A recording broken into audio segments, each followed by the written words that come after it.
If it was meant as a message to Arab leaders, it was a graphic one. The office of Gaza's Hamas Prime Minister, visited on Friday by his Egyptian counterpart, has been reduced to rubble by Israeli airstrikes.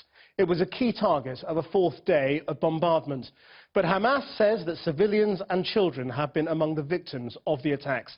Our chief correspondent Alex Thomson is in Gaza. Alex.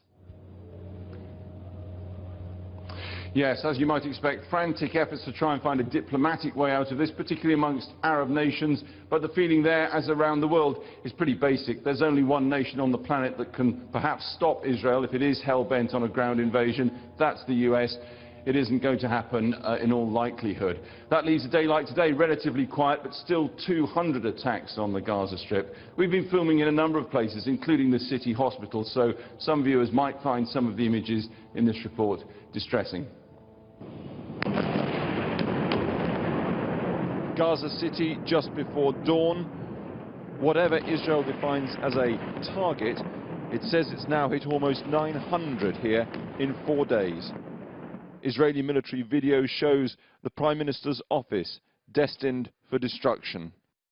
Nobody was there.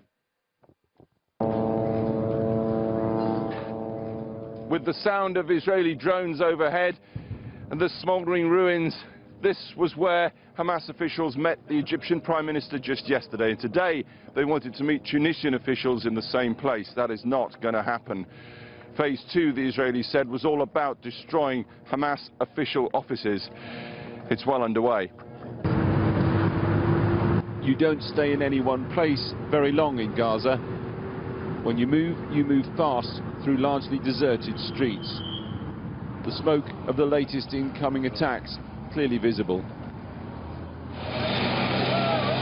Early this morning, rescuers in the debris of 3 family homes destroyed in the densely populated Jabalia district of Gaza City.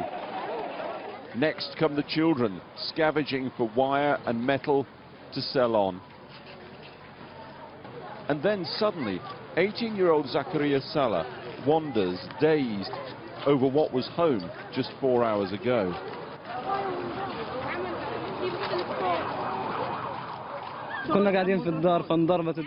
We were sitting at home when it was hit.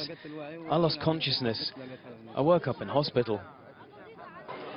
His father, a senior Hamas official, wasn't there. At least 30 people were in these houses and were injured, 5 of them small children.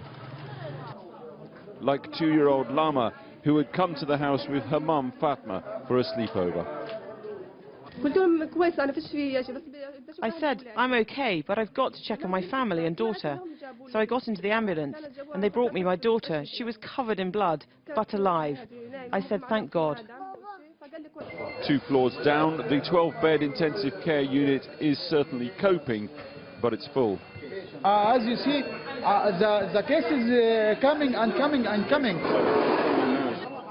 Feet away, they fight to preserve life.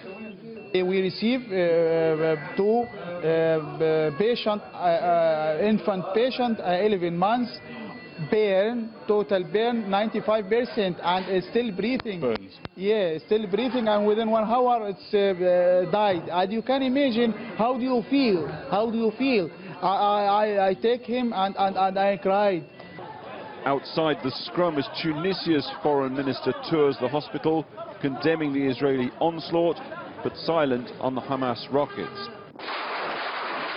Hamas released video today claiming to be their units attacking Israel, and we certainly saw the trails of outgoing rockets here today. Hamas officials on the streets today heard an Israeli jet, looked up anxiously, and then declared victory. From here, amidst the rubble, we tell the Palestinian people, the Islamic and Arab nation, we are here to flash the victory sign. We are here to declare victory.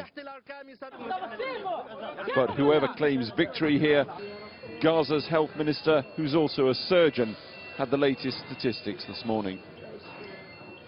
We have 39 people killed, most of them civilians, and we have about 370 people wounded. Figures which translate into this: another Gazan mother praying for another Gazan son. God help us, she whispers. Please keep him alive. Well, while Gaza was being powered in, as we've reported, 2 rockets fired by Hamas into Israel heading towards Tel Aviv. Both were swatted out of the sky by what Israel calls its Iron Dome missile protection scheme. Meanwhile, our reporter on that side of the fence, literally and figuratively, Inigo Gilmore, travelled south to take a look at the massive build-up of military materiel around Gaza on the ground.